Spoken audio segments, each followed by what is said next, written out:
Esse boxeador fez o round mais brutal da história do boxe, e muitos consideram ele o boxeador mais subestimado da história. Eu tô falando aqui do Thomas Hearns, conhecido por muitos como The Hitman. E nesse vídeo eu vou te mostrar como um moleque magricelo que parecia não ter força nenhuma revolucionou o boxe e virou o primeiro boxeador da história a ganhar um cinturão mundial em 5 categorias de pesos diferentes. Isso antes do Floyd Mayweather, antes do Oscar De La Hoya, antes do Manny Pacquiao. O Tommy Hearns já tinha feito esse feito, mas poucas pessoas falam dele. Tem uma coisa que pouca gente sabe da noite que ele conquistou o 5º cinturão, que foi uma luta que ninguém lembra direito, contra um cara que praticamente sumiu da história do boxe depois. E o detalhe mais maluco é que naquela luta os especialistas já tinham decretado o fim de carreira dele. Falavam que o The Hitman já tinha acabado, diziam que era tempo de ele se aposentar. E o que ele fez naquela noite foi exatamente o tipo de coisa que define a carreira inteira desse monstro. Uma lenda do boxe, mas que não é lembrado. Então guarda essa ideia dessa luta que mais pra frente eu vou te contar como que foi ela. O que você vai esperar desse vídeo é, a gente vai conhecer um cara que inspirou uma das séries mais famosas de boxe do mundo, um lutador que revolucionou o estilo de boxe de um golpe que ele inventou, e a gente também vai contar a história do que é conhecido hoje como o round mais brutal da história do boxe. Mas antes da gente entrar pra valer na história do The Hitman, eu só queria garantir uma coisa com vocês, tá? Uma promessa que eu quero fazer pra você que me acompanha aqui nesse canal, que a gente tá quase batendo 100 mil inscritos. Eu nunca aqui vou promover casa de aposta nesse canal, cassino online e tudo mais, porque eu sei que é ruim pra comunidade. Eu quero exatamente o que é bom pra nós como comunidade. Eu sempre trago parceiros que eu realmente confio para me ajudar nessa jornada, nesse projeto que depende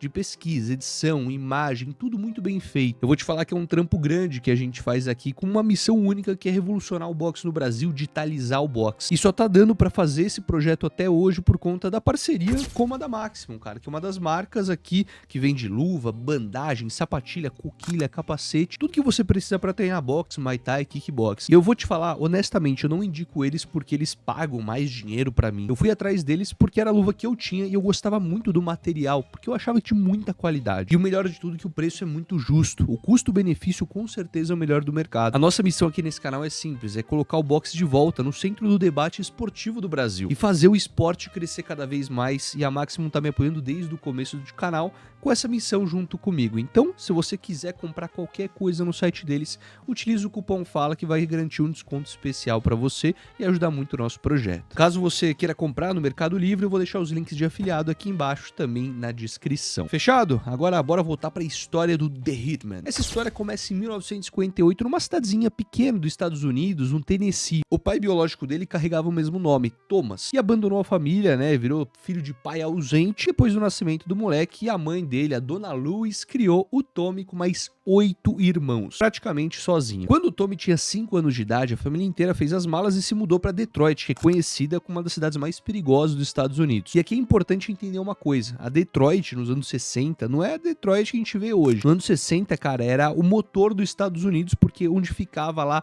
as fábricas automotivas da Ford, General Motors, da Chrysler. A cidade, que é uma cidade perigosa, mas fervia de emprego para todo mundo. Tinha música, tinha uma certa esperança, mas lá em 1967 aconteceu uma série de distúrbios raciais graves. Detroit foi palco do que foi uma das cidades que foram mais destruídas pelo racismo. E dali em diante, depois de quase uma guerra civil, Detroit começou a estar numa decadência que dura até hoje nessa cidade, que tá começando a afundar. E o pequeno Tommy Hearns começou a treinar boxe aos 10 anos de idade. E aí, agora que nossa história começa a ficar interessante. Dado o contexto, então, o Tommy começou a treinar num porão, um porãozinho de casa, assim, era um porão no centro comunitário de Detroit, com parede verde, descascando, barata correndo no chão, tudo que a gente sabe que as academias tradicionais de boxe têm, né? Aquele calor infernal. O nome daquele lugar é conhecido como Kronk Gym, e apesar da aparência meia boca, a Kronk era uma máquina de produzir campeões. O cara que mandava ali era um treinador chamado Emanuel Stewart, que depois viria a ser um dos maiores treinadores da história do boxe. O Stewart já tinha visto um monte de moleque bom passar por ali, mas quando viu o Tommy chegar pela primeira vez, ele ficou decepcionado. E por que isso acontecia?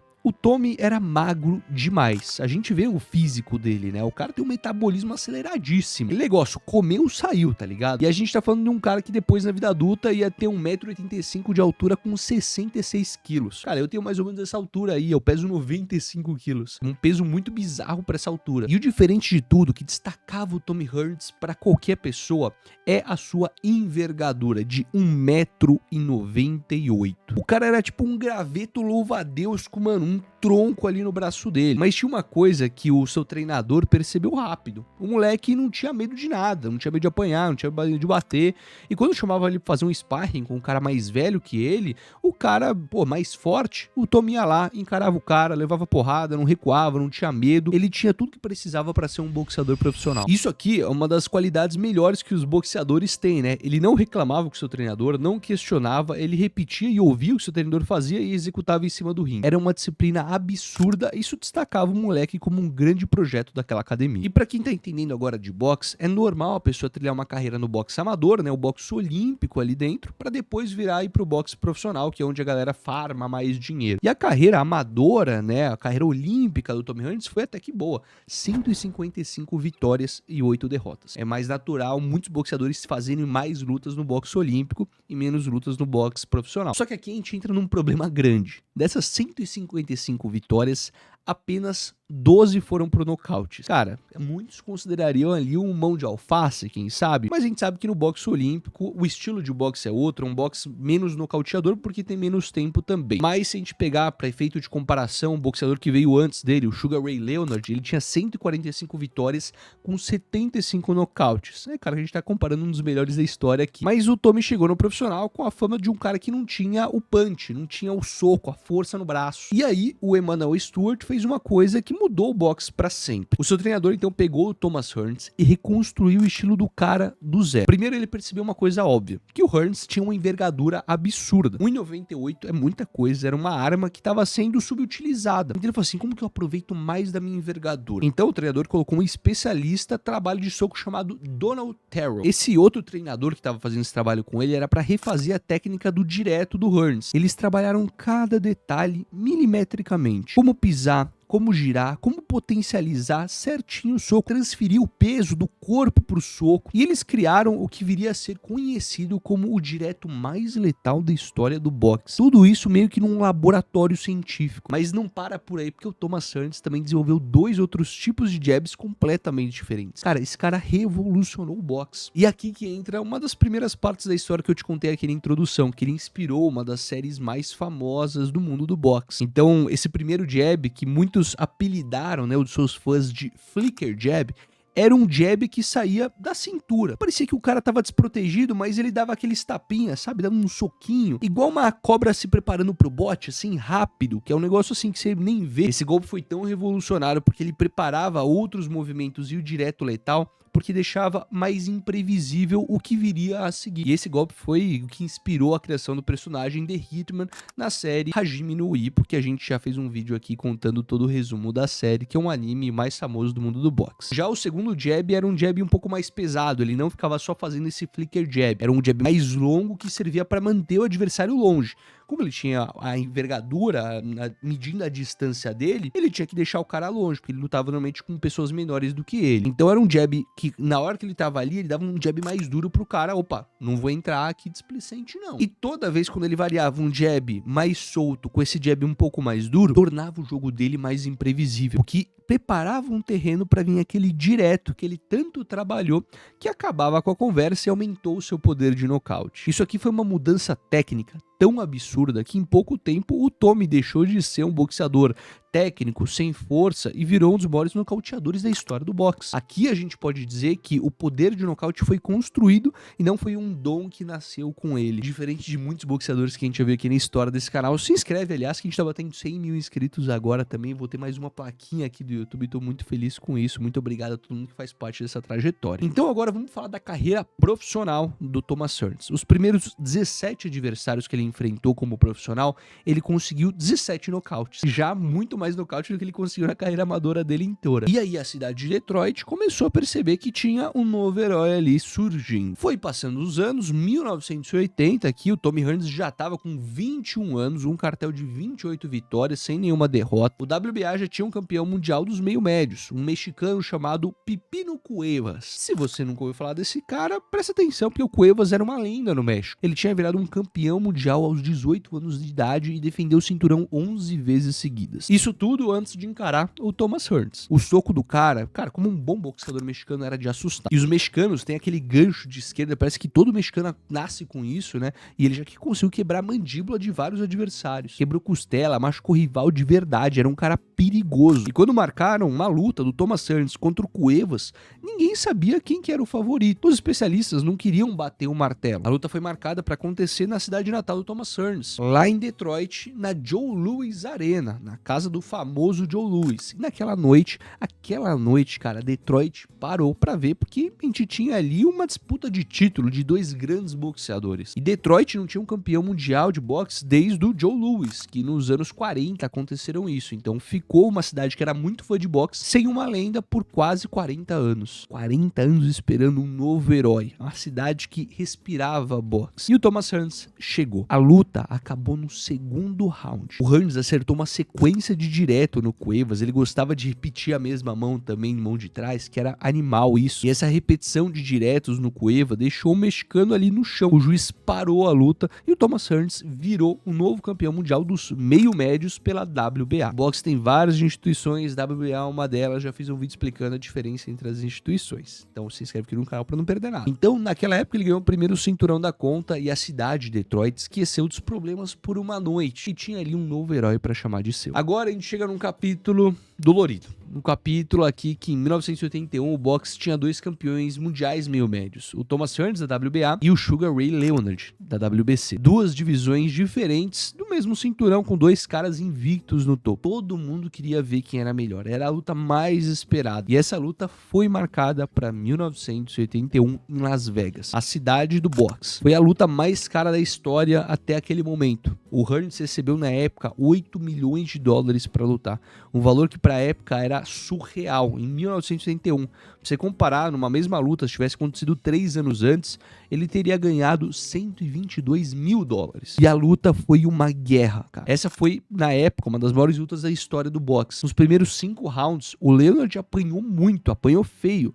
E o Hearns estava soltando a cobra, usando ali o flicker jab, mantendo a distância, acertando e encaixando alguns diretos. O plano estava funcionando. Tanto que no final do 5º round, o olho esquerdo do Leonard já estava fechando. Fechou tanto que o cara perdeu boa parte da visão periférica daquele olho. Mas aí, nos rounds ali da metade pra frente, a coisa começou a mudar o cenário. O Hearns cansou, o corpo dele começou a ficar pesado. Lembra que eu falei que ele é um cara magricelo? Ele tava chegando ali nos rounds sem combustível final, faltava uma gordurinha pra ele queimar. E o Leonard, cara, o Leonard é foda, né? O cara era um gladiador, o cara não desistia, aguentava apanhar. E lá no 13º round, né? Porque as lutas iam até o 15º round, mesmo cego de um olho, mesmo perdendo na pontuação dos 3 juízes, o Leonard decidiu arriscar e foi pra cima. Acertou um direto em cima que atordoou o Hearns. E no 14º round, o Leonard prensou o Tommy nas cordas e começou a deferir soco em cima de soco. O juiz parou a luta. Primeira derrota na carreira profissional de Thomas Hearns. Ele enfrentou uma outra lenda do boxe,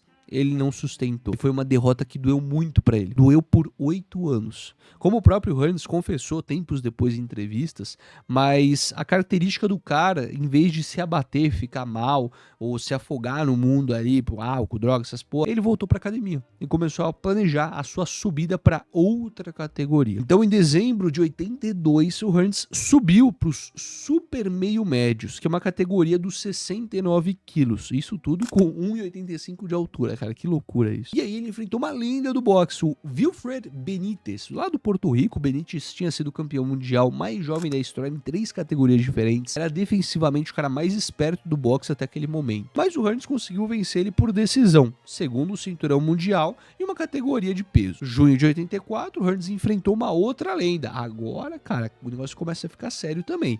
Enfrentou Roberto Duran. Mãos de pedra, já tem documentário dele aqui no canal também. E eu preciso te contar uma coisa, cara. O Duran, naquele ponto de carreira, nunca tinha sido nocauteado. Mais de 75 lutas profissionais, o cara já tinha passado do auge dele, ele nunca tinha sido apagado. E o Thomas Hearns nocauteou o Roberto Duran no 2º round. Foi o primeiro cara a conseguir fazer isso. E por causa dessa luta, a revista The Ring elegeu o Hearns como o lutador do ano de 1984. E essa foi a segunda vez que ele foi eleito, porque a primeira foi lá em 1980, depois do Cuevas. Ou seja, o Thomas Hearns, cara, era um cara muito falado no mundo do boxe. Eu vejo pouca gente gente falando dele hoje, mas é um cara que foi 2 vezes o melhor boxeador do ano. Ganhou do Roberto Duran, ganhou do Cuevas, então era um cara que conseguiu dar a volta por cima, apesar da sua derrota. E aí a gente chega em 1985 e lembra que eu falei no começo do vídeo que ele fez o round mais brutal da história do boxe? Essa aqui é o que a gente vai falar agora, a história da melhor luta de boxe da história, o melhor round da história do boxe. O Hearns, ainda campeão dos super médios ali, resolveu subir mais uma categoria para os médios, para enfrentar o Marvelous Marvin Hagler. Esse aqui merece um documentário aqui no canal também, né? Um campeão indiscutível na categoria. O Hagler era uma fera, aquela careca e um bigode que parecia um sentidor duro, parecia uma geladeira, um mini freezer, né, perto do Hearns. Ele tinha defendido o cinturão 11 vezes seguidas, ninguém queria lutar com aquele cara. A luta ficou conhecida como a Grande Guerra. E tecnicamente essa luta durou 3 rounds, sendo que o primeiro round é considerado o melhor round da história do boxe. Mas os 3 rounds, no geral, são considerados por muita gente a melhor luta de boxe da história. Logo no começo, nesse famoso primeiro round, os dois se encontraram na frente do ringue e pronto, trocação pura, loucura. E eu vou te falar que, apesar de ser loucura, tinha uma técnica ali dentro. Todos os boxeadores utilizavam a movimentação rápida do Marvin Hagler, tentando entrar e encurtar a distância. Tinha o Thomas Hearns dando flicker jab, um jab mais duros, diretos, golpes encaixando. Era uma porradaria, mas uma porradaria técnica, era bonito. 2 gladiadores trocando aquilo que deveria ser o boxe. O Hearns chegou a abrir um corte feio na testa do Hagler. Só que esse primeiro round ele também trouxe uma surpresa que a gente só foi descobrir anos depois, que o Thomas Hearns tinha quebrado a mão direita naquele primeiro round. A mão, que era o grande segredo dele, a grande potência de nocaute, estava quebrada logo no primeiro round. Mesmo assim ele continuou lutando, começou a dar os diretos, só que você vai um pouquinho, né, você vai tirando um pouco a mão. Então depois daquele famoso primeiro round, eu não vou botar inteiro pra vocês aqui, porque é da Top Rank. A Top Rank, os direitos autorais deles sempre pegam aqui no canal e desmonetizam alguns vídeos. Então eu sugiro que você vai assistindo, deixa a luta no mudo, enquanto eu vou falando aqui com vocês. Bota a luta no outro navegador aqui, e daí depois você assiste a luta completa. Enfim, o terceiro round do Hagler, com o sangue escorrendo na cara, o cara foi pra cima do Thomas Hearns. Cara, sem dó e piedade, acertou um direto, absurdo, devastador, que fez o Thomas Hearns cair. Ele tentou se levantar, mas o cara já estava todo tonto, todo torto, e o juiz interrompeu a luta como deveria fazer, e o Hagler venceu aquela luta. A revista The Ring elegeu aquela luta como a luta do ano em 85, e até hoje a galera lembra do primeiro round, né? E foi eleito ali o round do ano, e também muita gente considera até hoje o melhor round da história. Bota aí no comentário se você discorda dessa afirmação ou não, porque isso aqui é um debate entre especialistas de boxe. Quem sabe eu faço aqui vídeos de outras lutas que vocês deixarem aqui nos comentários. Mas pro Hearns foi a segunda grande derrota da carreira dele. Sugar Ray Leonard e agora Hagler em 85. Muita gente já estava começando a questionar e colocar um asterisco na carreira do Hearns. Perdeu para boxeadores grandes também, boxeadores maiores do que ele. Então ele estava naquela prateleira do, cara, um lutador excepcional, muito bom, mas não venceu quando realmente importava, ou grandes nomes, para ver quem que era maior do que ele. Tanto que o Sugar Ray e até o Marvis Hagler são considerados hoje acima, né, na carreira do Thomas Hearns. Só que o Hitman não tinha acabado sua carreira, ele é um cara que não se abalava tanto com as derrotas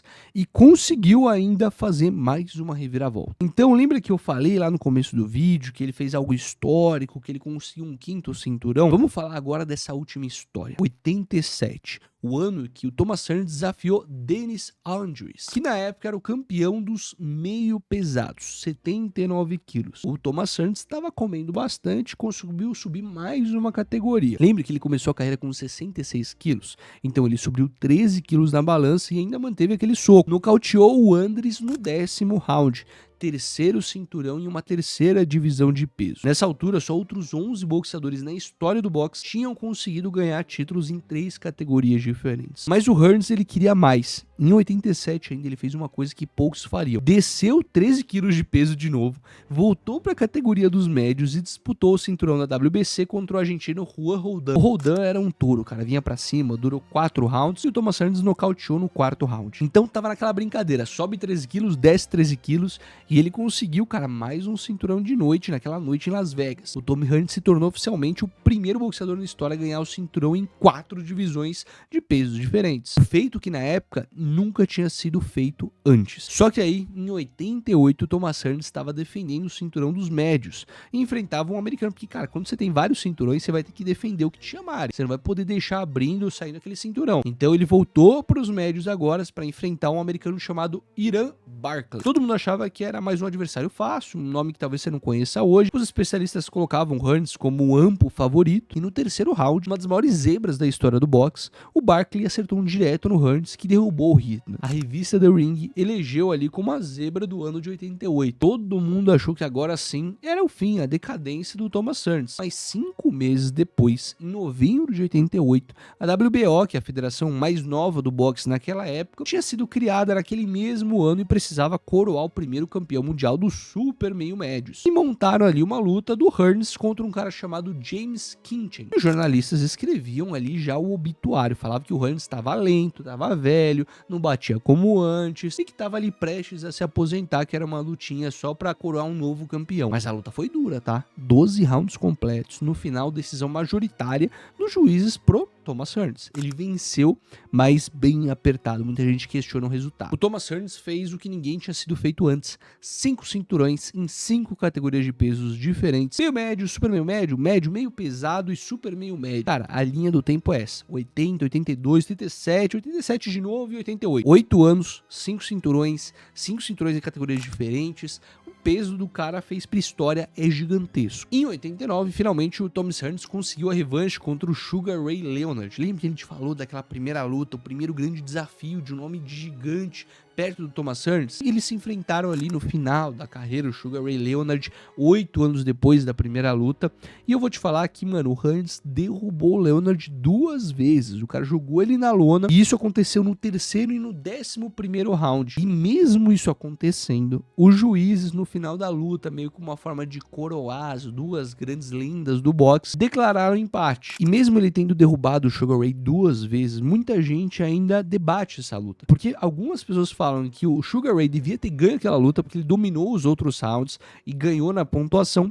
Outras falam que o Thomas Hearns foi roubado porque ele deveria ter ganho. Então até que o empate ele é considerado justo nessa situação. E agora chegamos na década de 90. Aos 32 anos de idade, o Hearns subiu mais uma categoria, desafiou Virgil Hill, que era o campeão invicto dos meio pesados pela WBA. Virgil, máquina técnica, tinha sido medalha de prata nas Olimpíadas e ninguém dava nada pro Hearns. Muita gente tinha aposentado o Hearns muitas vezes antes dele realmente se aposentar. E o Hearns entrou no ringue com a mente de veterano, usou tudo que ele tinha aprendido nos 15 anos de carreira e deu um show de boxe mais técnico. Venceu por decisão unânime. 6º cinturão mundial e uma 5ª categoria de peso diferente. É claro que muita gente questiona porque esses cinturões eles não estavam ativos, né?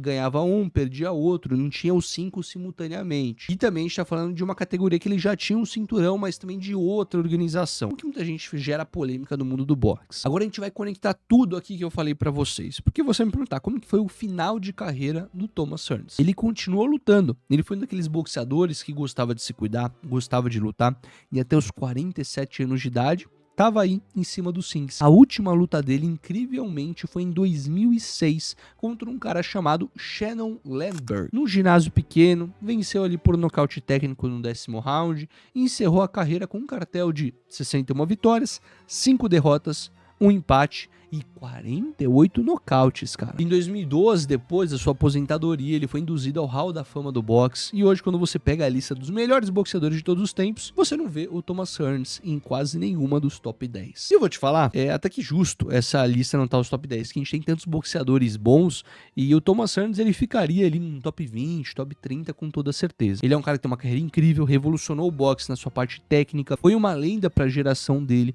foi um boxeador muito acima da média, mas foi um boxeador que perdeu quando ele foi posto ali nos principais desafios da carreira dele. Na minha visão, é uma análise justa não colocar ele nos top 10, até porque eu já fiz a minha lista aqui no canal e ele não estava na minha lista. Mas a gente não pode negar que ele é um dos maiores nomes da história do boxe, mesmo que ele não esteja no top 10, que ele seja o 11º. Ele foi campeão em 5 divisões de pesos diferentes, lutou contra um dos melhores da história, apesar de ter perdido. Mesmo perdendo o Sugar Ray, ele ganhou ali do Roberto Duran, ganhou do Cuevas, mas perdeu ali de outros boxeadores. Mas é isso, ele se desafiava, não era um boxeador que fugia de nenhuma luta. Sempre se reinventou, era um cara que fora dos rings parece ser uma pessoa muito justa, muito honesta, muito trabalhadora. E aquele moleque magricelo de os treinador no porão de Detroit, até um campeão de 5 categorias de boxe, foi uma vitória na vida dele. E pra você ter um parâmetro, né, a The Ring, que hoje é a maior revista de boxe do mundo, coloca ele como número 18 nos 100 maiores boxeadores nocauteadores da história. Então é o cara que com certeza tá ali entre os maiores da história. A BoxRec também, que é um site que você pode ver todas as informações de boxe, se você quiser ver a lista deles de peso por peso, os melhores da história, tá ali o Thomas Hearns em 78 na lista deles. E assim, pra tudo que ele conquistou e tudo que ele enfrentou, eu acho que ele deveria estar um pouquinho mais no topo dessa lista, mas aí são os critérios da BoxRec, não vou entrar aqui em detalhe também. Mas a grande verdade é que ele abriu e inspirou uma geração de lutadores americanos, uma geração inteira. O Floyd Mayweather, até um Oscar de la Hoya, Manny Pacquiao, outras pessoas em todo ao redor do mundo